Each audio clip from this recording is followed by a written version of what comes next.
Have you ever felt invisible, like your sacrifices went unnoticed and your dreams were pushed aside for someone else's? Imagine being married to a man for a decade, helping him build an empire from nothing, only to be discarded for a younger, shinier model. He thinks he's won. He's hosting a lavish charity gala, his gorgeous fiancée on his arm, the king of his castle. He pities you, the quiet ex-wife he left behind. But tonight, the doors of that ballroom are about to swing open. And the woman who walks in won't just turn heads, she'll shatter his entire world. The invitation was an act of cruelty disguised as courtesy. It lay on Amelia Vance's simple, reclaimed wood coffee table, a stark rectangle of ivory cardstock in a minimalist apartment that was the antithesis of her former life. The embossed gold lettering seemed to mock the quiet simplicity she had painstakingly built over the last 2 years. The Thorne Foundation Annual Charity Gala. Marcus Thorne. Her, Marcus. No, not anymore. For 12 years, she had been Amelia Thorne, the silent partner in the meteoric rise of Thorne Capital. She wasn't just the woman behind the man, she was the architect of his internal world.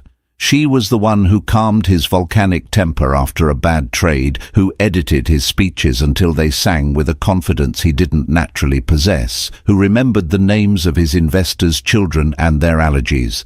She had managed their sprawling Greenwich estate, hosted flawless dinners, and curated a life so seamless that he never had to think about anything but his own ambition. She had been the scaffolding, and once the building was complete, he had kicked her away. The divorce had been brutally efficient. His lawyers, a pack of sleek sharks in $1,000 suits, had painted her as a simple homemaker, entitled and grasping. They'd argued that her contribution was emotional, not financial, and therefore held little value. Drowning in grief and the shock of his betrayal, Amelia hadn't fought. She took the settlement, a sum that felt insulting compared to the billions he controlled, and vanished. She'd wanted to disappear, to erase the woman who had poured her entire being into a man who saw her as a depreciating asset. She retreated to a small, sun-drenched apartment in Brooklyn, swapping manicured lawns for a fire-escape garden of herbs. She sold the designer clothes that felt like costumes from another woman's life and rediscovered her own uniform, soft jeans, cashmere sweaters, and comfortable silence. And in that silence, an old dream, long dormant, began to stir. Before Marcus, Amelia had been a prodigy, a dual major in materials science and computer engineering at MIT. She'd been fascinated by the intersection of technology and art. She had a theory, a wild idea about weaving conductive nanofibers into fabric, creating textiles that could react to biometrics, change color with a thought, or even generate their own subtle light. Marcus had called it a cute hobby before his own career took flight, and like so many of her own passions, she had dutifully packed it away. But now, with nothing but time and a burning need to build something that was hers alone, she unpacked it. She rented a small lab space in the Navy Yard, pouring her settlement into equipment and research. She called her fledgling company AuraForge, a name that spoke of creating something tangible from an unseen energy. For 2 years she worked with monastic devotion. Her team was small, brilliant, and fiercely loyal. They weren't creating fashion. They were creating a new form of expression. The dress, the one she now called the chrysalis gown, was the culmination of that work. It wasn't just a garment, it was a statement, a living piece of art. Woven from a silk polymer blend threaded with micro-LEDs and biometric sensors, it was designed to shimmer with a soft internal luminescence that subtly shifted with the wearer's heart rate and body temperature. It was a masterpiece of technology and design, a secret she had guarded jealously. The invitation to the gala had arrived a week ago. Her first instinct was to burn it. Why would Marcus invite her? Was it a power play? A chance to parade his new fiancée, Isabella Rossi, a 25-year-old model with porcelain skin and the kind of vacant beauty that looked stunning on Instagram? Was it pity? Did he imagine her showing up in a sensible, off-the-rack dress, a ghost from his past, to make his present look even brighter. Her business partner, a pragmatic, no-nonsense engineer named Ben, had seen it differently. "Don't you see, Amelia? This isn't a slight. It's an opportunity. The theme is the future of philanthropy. The guest list is every venture capitalist, tech billionaire and art patron on the East Coast. They're your target audience. This isn't his stage. You can make it yours." The thought had been terrifying, then electrifying. For 2 years she had been rebuilding herself in the shadows. She had shed the skin of Mrs. Thorne, but she hadn't yet shown the world what, and who, Amelia Vance was. Marcus saw her as a relic of his past. He had no idea she was the architect of her own future. She picked up the invitation, the sharp edges pressing into her fingertips. He thought he was closing a chapter, showcasing his victory. He didn't realize he was giving her the perfect stage for her own debut. She wouldn't go there as Amelia Thorne, the discarded wife. She would go as Amelia Vance, the founder of Aura Forge, and she would wear her creation. The chrysalis gown wasn't just a dress. It was her armor, her declaration, and her revenge, all woven into a single, luminous thread. She RSVP'd yes. The view from Marcus Thorne's penthouse on Billionaires Row was, by any measure, perfect. It stretched from the verdant expanse of Central Park to the glittering spires of Midtown, a kingdom of glass and steel laid at his feet. It was a conqueror's view, and Marcus saw himself as a conqueror. He stood before the floor-to-ceiling window, a tumbler of 25-year-old Macallan in his hand, the very picture of success. But a quiet, gnawing dissatisfaction coiled in his gut. Tonight was his coronation. The Thorne Foundation Gala was the jewel in his philanthropic crown, an event that cemented his place not just among the rich, but among the important. It was a carefully constructed piece of theatre, and he was the lead actor, director, and producer. Every detail, from the Michelin-starred chef to the guest list, had been vetted to project an image of effortless power and benevolent influence. His fiancée, Isabella, emerged from the bedroom, a vision in crimson silk. The dress, a custom Oscar de la Renta, clung to her flawless figure.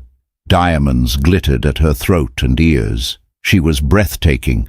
She was also, he admitted in the privacy of his own mind, a bit of a bore. Their conversations were a loop of gossip, fashion, and plans for their upcoming wedding in Lake Como. She was the perfect accessory, an exquisite piece of art to adorn his life. But sometimes he felt a pang of something he couldn't name when he looked at her. It was a feeling of profound emptiness. "Do you like it, darling?" she asked, striking a pose. "I thought red would be powerful." "You look magnificent," he said, the words automatic. He crossed the room and kissed her, his lips brushing her perfectly painted ones. Her scent was expensive and floral, but it didn't stir him. It was a perfume, not a presence. He thought, unbidden, of Amelia's scent, a faint mix of old books, chamomile tea, and something uniquely her. It was a scent of comfort, of home. He pushed the thought away. Home was now this sterile, art-filled apartment, 80 floors above the city. He had justified the divorce as a necessary evolution. He had outgrown Amelia. She was quiet, intellectual, content with a simple life. She didn't understand the hunger that drove him. In the early days, her calm had been his anchor. But as his star rose, her steadiness began to feel like a boat anchor, holding him back. He wanted a woman who shone beside him, who amplified his own brilliance. Isabella did that. Her beauty turned heads. Her presence on his arm was a statement. "Look what I can have." Inviting Amelia to the gala had been Isabella's idea, a suggestion made with a flick of manufactured magnanimity. "It will show everyone how amicable everything is," she'd said. "It's very modern, very gracious." Marcus had seen the hidden barb in the suggestion. It wasn't about grace, it was about victory. It was a chance for Isabella to mark her territory, to stand beside him while his mousy ex-wife looked on from the sidelines. He'd agreed, driven by a flicker of his own cruelty. He wanted Amelia to see it all, the success, the new love, the life he had built after shedding her. He pictured her in a corner, looking slightly lost, and felt a vindictive sort of pity. Poor Amelia, she just couldn't keep up. "Is everything ready?" Isabella asked, adjusting a diamond earring. "Everything is perfect," he assured her. "Tonight, we raise 5 million for the children's literacy program, and we announce the new wing of the museum. His museum, his legacy." But the dissatisfaction remained. He had everything he'd ever wanted: the money, the power, the beautiful woman, yet he felt a fraudulence that haunted his quiet moments. He was playing the part of Marcus Thorne, the great man. Amelia had been the only person who had seen the insecure, ambitious boy he'd once been. She had known him. Isabella knew his credit card limit and his preferred brand of scotch. The difference was vast and terrifying. He drained his glass. "The car is waiting. Let's not be late for our own party." As they descended in the private elevator, he glanced at their reflection in the polished bronze doors. They were a perfect couple, a portrait of modern success. But as he looked closer, he saw the faint lines of stress around his eyes, the slight tension in his jaw. He saw a man in a gilded cage of his own making, and for a fleeting, terrifying moment, he wished he could go back. Back to the small apartment they'd shared, filled with second-hand furniture and Amelia's laughter, where his only ambition had been to make her happy. But that man was gone. He had traded him for this one, the king of a cold and lonely kingdom. The final hours before the gala were a quiet storm of preparation in Amelia's apartment. Ben had arrived with the gown, carrying it in a climate-controlled, biometric-locked case that looked like something out of a spy movie. There was no glam squad, no chattering stylists. There was only Ben, Amelia, and the dress. "All systems are nominal," Ben said, his voice betraying a rare tremor of excitement as he unlocked the case. "Biometric sensors are calibrated to your resting heart rate. The core processor is fully charged. Amelia, it's ready." He lifted it from its cradle. The fabric, in its inert state, was a deep, matte charcoal, almost like liquid smoke. It didn't sparkle. It absorbed the light, holding its power in reserve. The cut was deceptively simple: a high neckline, long sleeves, a column silhouette that flowed to the floor. It was elegant, monastic, and utterly severe. It was a canvas. "It looks quiet," Amelia whispered, running a hand over the cool, smooth fabric. "That's the point," Ben said. "The magic isn't in the design, it's in you." Amelia took a deep, steadying breath and began her transformation. She showered, letting the hot water wash away the last of her hesitation. She sat at her small vanity, a piece she'd bought at a flea market, and refinished herself. Her makeup was minimal, a flawless base, a sweep of dark eyeliner to define her intelligent grey eyes, and a soft, nude lip. She didn't want a mask. She wanted her own face, just amplified. Her hair, which she'd worn in a simple, practical bun for 2 years, was her one concession to drama. A stylist, Ben knew, a quiet artist who worked with Broadway actors, had spent the afternoon weaving it into a complex, elegant chignon at the nape of her neck, leaving a few soft tendrils to frame her face. It was sophisticated and severe, the style of a woman who was in complete control. Finally, it was time for the gown. It slipped over her skin like cool water. Ben helped her fasten the nearly invisible clasps at the back. For a moment, she just stood there, letting the weight of it settle on her shoulders. It felt like armor. "Okay," Ben said, tapping a command into a tablet linked to the gown. "Let's boot it up. Just breathe normally, Amelia. Let it sink with you." She closed her eyes and took a slow, deep breath. She felt a subtle vibration against her skin, a barely there hum. When she opened her eyes again, the room was filled with a soft, ethereal glow. The dress was alive.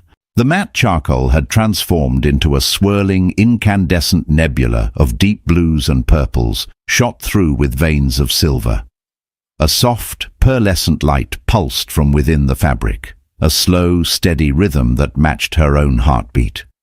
She lifted a hand, and as her body temperature shifted the air around her arm, the colors swirled, a cascade of shimmering sapphire. It was breathtaking. "My God!" she breathed, looking at her reflection in the full-length mirror. She was unrecognizable. The woman in the mirror was not the quiet, supportive wife. She was not the grieving divorcee. This woman was powerful, ethereal. She looked like she was carved from starlight and shadow. The dress didn't wear her. It was an extension of her, a visible manifestation of the fire and brilliance she had kept hidden for so long. "The market value of the integrated tech and the R&D alone is north of $3 million, Ben said, his voice thick with pride. "But the value of this moment, Amelia? Priceless." She thought of Marcus and Isabella. She pictured Isabella's perfect, predictable beauty. She imagined the polite, dismissive glance Marcus would give her. They were expecting a ghost. They were not prepared for a supernova. A wave of pure, cold adrenaline washed through her. The fear was gone, replaced by a crystalline sense of purpose. This wasn't just about showing up. It was about rewriting the narrative they had so carefully crafted for her. They had cast her as a footnote in his story. Tonight, she would become the headline. "There's no jewelry," she said, her voice quiet but firm. "The dress is the only statement I need to make." Ben nodded, understanding completely. "The car is here. It's time." As she walked to the door, the gown flowed around her, a silent, shimmering galaxy. The light it cast was soft, but it filled the small apartment, banishing all the shadows. Amelia Vance was no longer hiding. She was ready to step into the light, her own light, and she was going to burn so brightly she would be impossible to ignore. The ballroom at the Metropolitan Museum of Art was a symphony of curated opulence. Crystal chandeliers cast a warm, golden light over a sea of black-tie guests. The air hummed with the murmur of polite conversation, the clinking of champagne flutes, and the gentle strains of a string quartet. At the center of it all, holding court near the grand staircase, was Marcus Thorne. He was in his element. Isabella, radiant in her crimson gown, was fused to his side, her laughter bright and practiced. He accepted compliments on the event, shook hands with titans of industry, and moved through the crowd with the easy grace of a man who owned the world. He felt a deep sense of satisfaction. Everything was exactly as he had planned. He had scanned the entrance a few times, a part of him looking for Amelia, morbidly curious to see the pathetic figure she would cut. He imagined her arriving early, lingering awkwardly by the bar. But she was nowhere to be seen. He dismissed the thought. She probably lost her nerve. It was just as the museum director was taking the stage to offer a welcome that a sudden, collective hush fell over the entrance hall. The murmur of conversation didn't just quiet. It ceased, replaced by a wave of stillness that radiated through the room. Heads turned one by one like dominoes falling in slow motion. A collective gasp, soft and incredulous, was the only sound. Marcus turned, an annoyed frown on his face at the interruption. And then he saw her. For a moment, his brain couldn't process the image. Framed in the grand archway was a woman who seemed to be wearing the night sky. She was bathed in a soft, internal luminescence, a halo of deep blues and purples that pulsed with a gentle, hypnotic rhythm. The light shifted and swirled as she moved, a living, breathing constellation. She walked into the room, not with arrogance, but with a serene, otherworldly grace that commanded absolute attention. Every eye was on her, every conversation had died. The quartet's music faltered and then stopped entirely. It was as if a celestial body had entered the room, its gravitational pull warping the very fabric of the event. As she drew closer, recognition dawned on Marcus's face, followed by a tidal wave of sheer, unadulterated shock. His champagne flute slipped from his numb fingers and shattered on the marble floor, the sound unnaturally loud in the profound silence. It was Amelia. But it was not the Amelia he knew. The quiet, bookish woman who favored muted tones and minimal fuss was gone. This woman was a vision. Her face, framed by that severe, elegant hairstyle, was calm, her gaze level and direct. She wasn't looking at him. She was simply observing the room, her presence so powerful it felt like a judgment. Isabella saw the look on Marcus's face, and her smile froze, cracking at the edges. She followed his gaze, and her perfectly made-up face paled. She saw not just a beautiful woman, but a rival on a level she couldn't comprehend. Her red dress, which had felt so bold and powerful moments before, now seemed garish and loud. Her diamonds felt like cheap glass next to the living light of Amelia's gown. Amelia finally let her eyes settle on Marcus. There was no anger in her expression, no pain. There was only a cool, placid calm that was more unnerving than any tirade could have been. She walked toward them, her gown whispering against the floor. The crowd parted for her as if by instinct.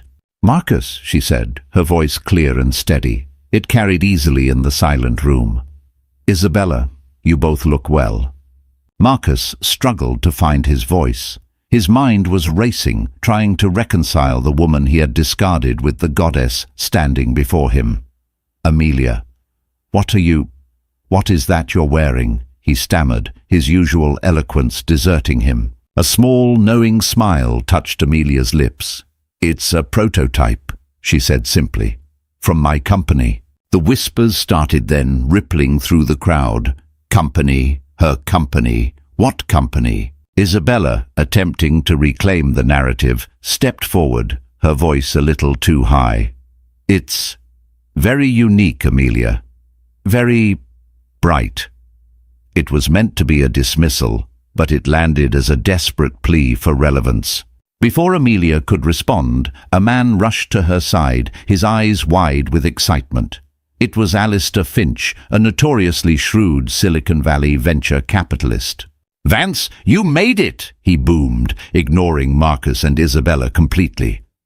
"I saw the patent filing for Aura Forge's reactive textiles last month. It's revolutionary. Is this it? Is this the chrysalis material?"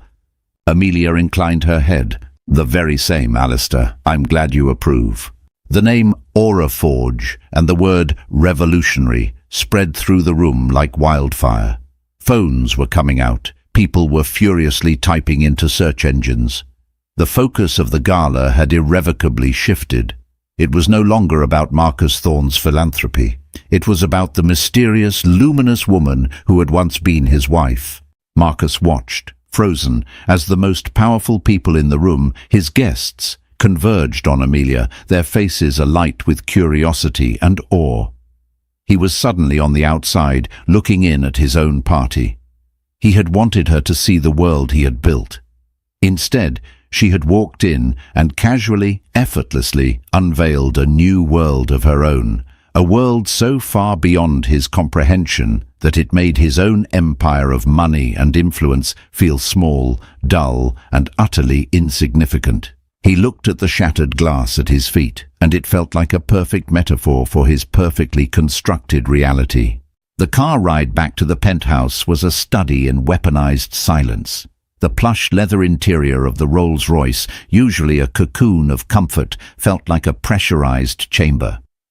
Isabella sat rigid on her side, her crimson dress a slash of anger in the dim light. Marcus stared out the window, the glittering Manhattan skyline a blur of mocking lights. The carefully orchestrated triumph of his evening had not just been spoiled. It had been hijacked, dismantled, and handed to the one person he had written off as a failure. Isabella was the first to speak, her voice tight and brittle.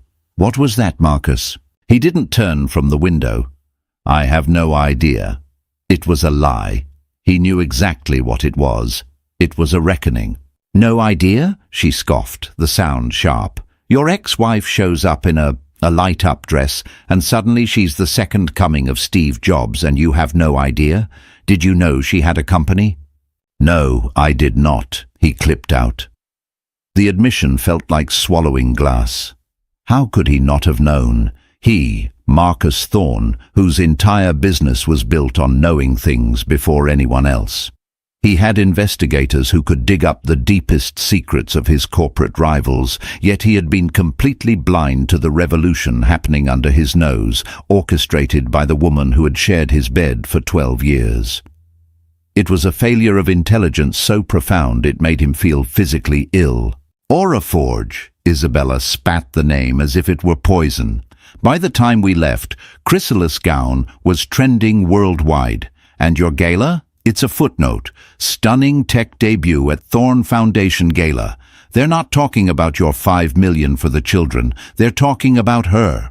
The jealousy and fury rolling off her were palpable. But underneath it, Marcus could sense her fear. Isabella's currency was beauty and proximity to power. Tonight, Amelia had displayed a different kind of power. The power of creation, of intellect, of genuine innovation. It was a power Isabella couldn't compete with, and she knew it. She had been rendered irrelevant, a pretty but static painting next to a dynamic, interactive masterpiece. She did it on purpose, Isabella continued, her voice rising. She waited. She knew this was your night. She did it to humiliate us, to humiliate me. This has nothing to do with you, Marcus snapped, finally turning to look at her. The statement was cruel, but it was true. This was about him and Amelia. It had always been about them. Isabella was just collateral damage. The look on her face, a mixture of shock and wounded pride, gave him a momentary bitter satisfaction. He felt cornered, and like any cornered animal, he was lashing out. When they arrived at the penthouse, the silence returned, heavier and more menacing than before. Isabella swept out of the elevator and went straight to the bar, pouring herself a large glass of vodka. Marcus went to his office, the one place he felt in control. He powered on his terminal, his fingers flying across the keyboard. He searched for Aura Forge. The results flooded his screen. It was a privately held R&D company. Small, discreet, but with a list of patents that made his breath catch. Reactive textiles, biometric feedback loops, smart fabric integration. The board of advisors included 2 Nobel laureates and a former head of innovation from Google. This wasn't a hobby. This was a technological titan in the making. He found an article in a niche tech journal from 6 months ago detailing Aura Forge's mission. It included a photo of the founder, Amelia Vance. It was a simple headshot, but her eyes held a calm determination he hadn't seen in years. He read her bio, MIT-trained materials scientist and engineer. He had forgotten that part of her. He had actively dismissed it. He remembered her talking about her ideas late at night, her face animated with passion. He had patted her on the head and told her to focus on planning their next dinner party. The memory now burned with a new, excruciating shame. The final crushing blow came when he found a list of early-stage investors. Alistair Finch was one, but another name stood out. David Chen, the CEO of an investment firm that had passed on a major deal with Thorne Capital just last year, citing a lack of visionary leadership. Chen had invested $10 million in Aura Forge. Marcus leaned back in his chair, the air leaving his lungs. This wasn't just a personal humiliation, it was a professional one. He had underestimated her on every conceivable level. He had discarded what he thought was a simple stone, only to watch it be polished into a diamond that outshone his entire kingdom. Isabella appeared in the doorway, her face streaked with mascara. "So?" she asked, her voice hollow. "What did you find?" He couldn't look at her. "She's not who we thought she was." "No," Isabella said, her voice dripping with a newfound bitter wisdom. "She's exactly who she always was. You just never bothered to see it."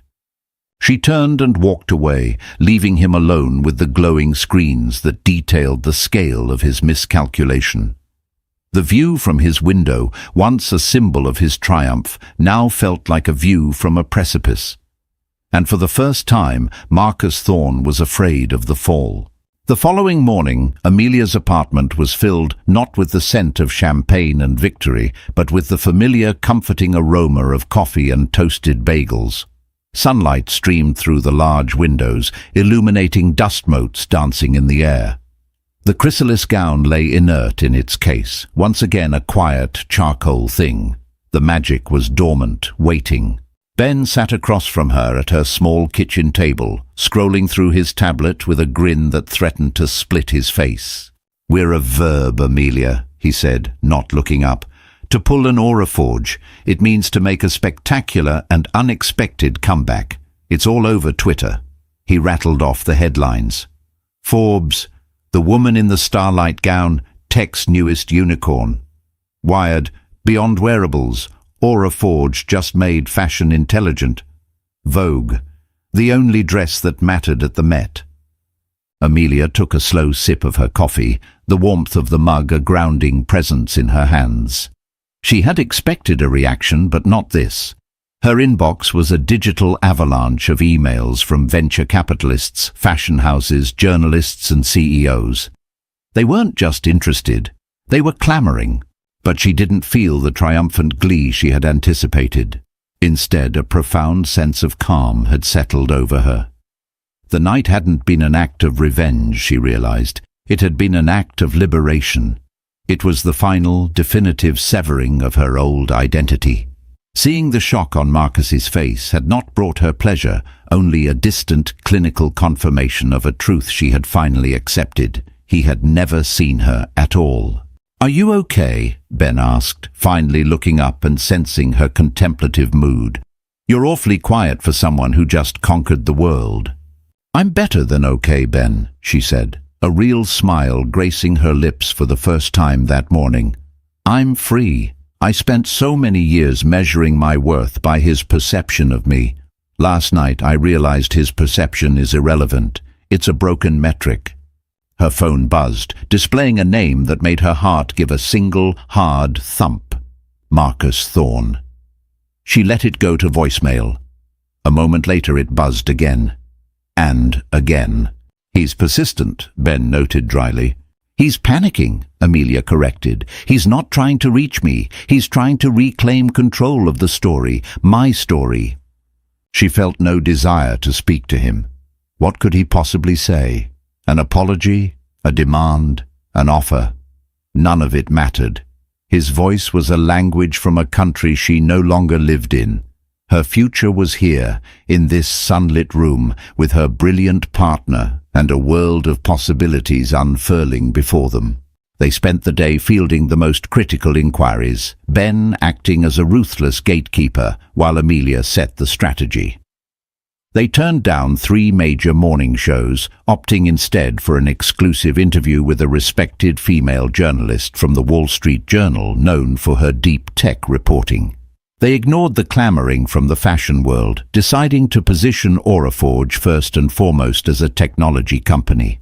"The dress was the proof of concept," Amelia explained, pacing her living room, her mind on fire with plans.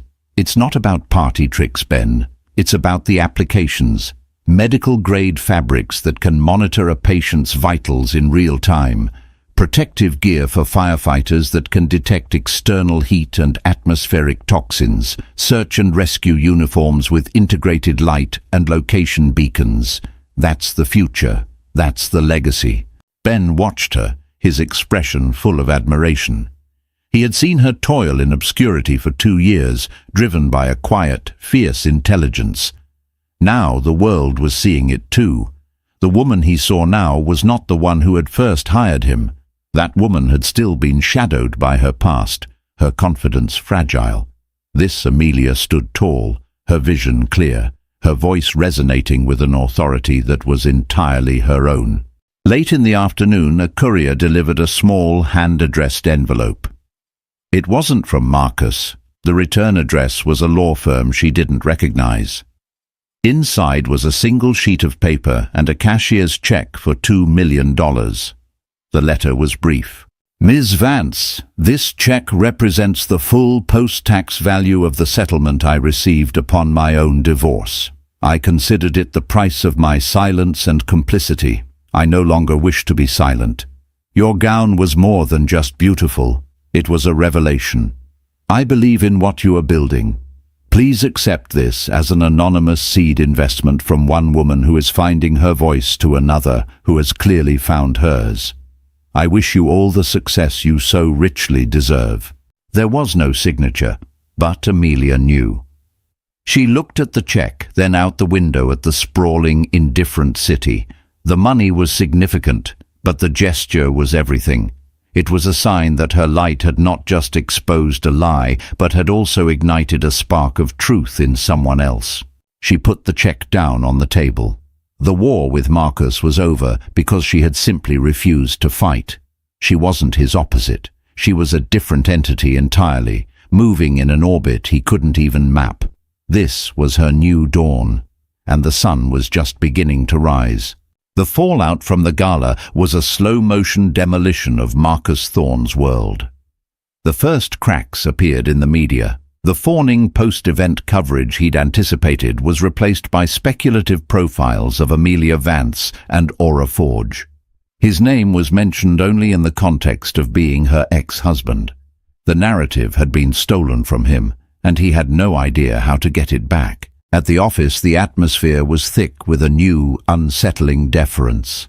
His team still followed his orders, but he could see the questions in their eyes.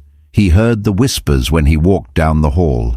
He, the man who prided himself on his foresight, had missed the single biggest emerging tech story of the year, one that had been germinating in his own home. It made him look not just blind, but foolish. The professional repercussions began a week later. He was in a board meeting presenting a bold new acquisition strategy when his phone vibrated with a call from David Chen. Marcus prided himself on never taking calls during meetings, but this was different. He excused himself, his heart pounding. "David," he said, forcing a casual tone, "good to hear from you. Having second thoughts about passing on our last round?" Chen's voice was cool and devoid of pleasantries. "No, Marcus. I'm calling to inform you that my firm is divesting from the 2 funds we have with Thorne Capital. The paperwork will be with you this afternoon." The blood drained from Marcus's face. It was a massive blow, not just financially, but to his reputation. "David, wait. We can talk about this. What's the issue? Our returns have been stellar." "My issue, Marcus, is one of judgment," Chen said, his voice cutting. "I invest in leaders who can identify and cultivate visionary talent. It's become clear to me that you were sitting on a goldmine of it for over a decade and failed to recognize it. If you can't see the value right in front of your own eyes, I have no confidence in your ability to see it in the market. I'm moving my capital to people with better vision, people like your ex-wife." The line went dead. Marcus stood in the hallway, the phone clutched in his hand, his knuckles white. The insult was so precise, so devastating, it left him breathless. He returned to the boardroom, his face a granite mask. He couldn't show them the wound. He couldn't let them see him bleed. Things at the penthouse were even worse. Isabella had retreated into a sullen, resentful silence. She spent her days shopping with a vengeance, filling the apartment with expensive things as if to build a fortress against her own irrelevance. Their conversations were stilted and transactional. The easy affection between them had evaporated, replaced by a brittle tension. He now saw her not as a beautiful partner, but as another one of his acquisitions, one whose value was plummeting. He continued to call Amelia, but she never picked up. He left rambling messages, his tone shifting from demanding to pleading to conciliatory. He wanted to understand. He wanted to be part of it. He told himself he was trying to make amends, but the truth was uglier. He saw her success, and like everything else in his life, he wanted to own a piece of it. His desperation peaked 2 weeks after the gala. He drove to her neighborhood in Brooklyn, a place he hadn't set foot in for over a decade. He found her apartment building, a modest pre-war walk-up. It was so small. He sat in his car for an hour, watching her window, feeling like a stalker. What was he even doing here? What would he say if she came out? "I'm sorry I crushed your spirit and discarded you, but now that you're successful, can I have some?" He saw her leave the building with the man he recognized from the gala, Ben. They were talking animatedly, laughing. Amelia's face was open and alive in a way he hadn't seen since the first years of their marriage. She looked happy, truly, deeply happy. And she was happy without him. That was the realization that finally broke through his narcissism. Her new life wasn't about him. Her success wasn't a performance for his benefit. He was not the sun she orbited. He wasn't even a distant star. He was just a black hole she had escaped. He started the car and drove away, the carefully constructed facade of his life crumbling around him. He had spent his entire life accumulating things, money, companies, art, a beautiful fiancée, to prove his worth. But he had willingly given away the one person who had valued him for who he was, not what he had. And in doing so, he had lost the only thing that was ever truly priceless. He was Marcus Thorne, the man who had everything, and he had never felt so bankrupt.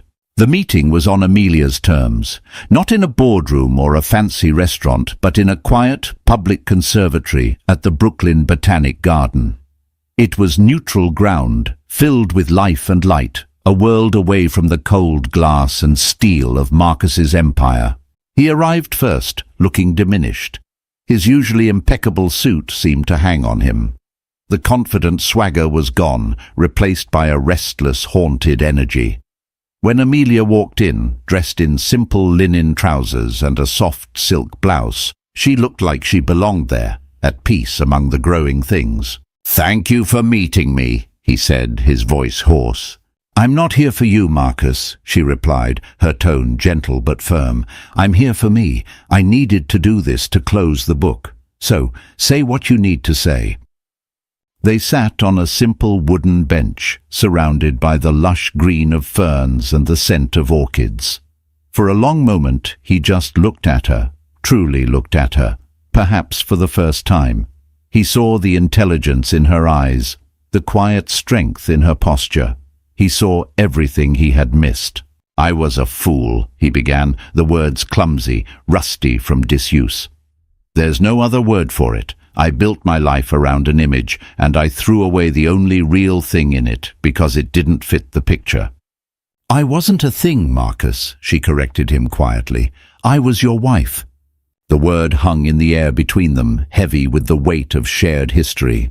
"I know," he whispered. "I'm sorry, Amelia, for everything, for not listening, for not seeing you, for the things my lawyers said, for believing that my success was mine alone." He finally looked her in the eye. "I see it now. I see you. And I am so, so sorry." Amelia listened, her expression unreadable. She had imagined this moment 1,000 times in the depths of her grief. She had imagined screaming at him, crying, demanding answers. But now, sitting here, she felt none of that. She only felt a profound sense of peace. His apology wasn't a key that would unlock her happiness. She had already found that key on her own. It was simply an echo from a distant room. "I accept your apology," she said, "not because you deserve forgiveness, but because I deserve to be free of the weight of my anger. I have been for a while, actually, but this is the final step." He looked hopeful for a second. "Does that mean, could we—" She held up a hand, stopping him. "No, Marcus, there is no we. My life is full. I'm building something I love, something that will change the world in ways your money never could. And I'm happy." She stood up. "I need you to understand this. My success isn't your redemption story. It's not a lesson you get to learn from and then feel better about yourself. It's my life. It has nothing to do with you anymore." The finality in her voice was absolute. This wasn't a negotiation. It was a verdict. "What about Isabella?" Amelia asked, a flicker of genuine curiosity in her eyes. Marcus looked down at his hands. "She left last week. She said she didn't want to be a consolation prize." He let out a dry, humorless laugh. "She took the engagement ring. Fair enough. It was the most honest transaction we ever had." Amelia nodded slowly. She felt a sliver of pity for him, a man so utterly alone in the gilded cage he had built. But it was a distant, detached pity. His fate was his own to write now. "Goodbye, Marcus," she said. And with that, she turned and walked away down the sun-dappled path, not looking back. She moved with the light, easy grace of a woman who knew exactly where she was going. Marcus watched her until she disappeared behind a wall of green. He was left alone on the bench, surrounded by the vibrant, indifferent beauty of the garden. He had come here seeking something: absolution, a second chance, a piece of her light to warm his cold world. But he left with nothing but the stark, painful clarity of what he had lost. It wasn't just a wife or a business opportunity. He had lost the best part of himself, and he knew, with a certainty that chilled him to the bone, that he would never get it back. His redemption wouldn't come from her. It would have to come from the long, lonely work of learning to live with the ghost of the man he could have been. Amelia's story isn't just about a dress. It's about reclaiming your own narrative. It's a powerful reminder that your worth is never defined by someone else's inability to see it. She didn't seek revenge. She sought redemption, not from her ex-husband, but for herself, by finally embracing the brilliance she had hidden away for so long. She found her power not in tearing him down, but in building her own world. A world so bright it simply cast his in shadow. This story is for anyone who's ever felt underestimated, overlooked, or left behind. It's for the architects, the dreamers, and the builders who are quietly working on their own masterpiece. If Amelia's journey from heartbreak to triumph inspired you, please hit that like button, share this video with someone who needs to hear this message, and be sure to subscribe for more stories of incredible transformation. Let me know in the comments, what did you think of her final choice to walk away?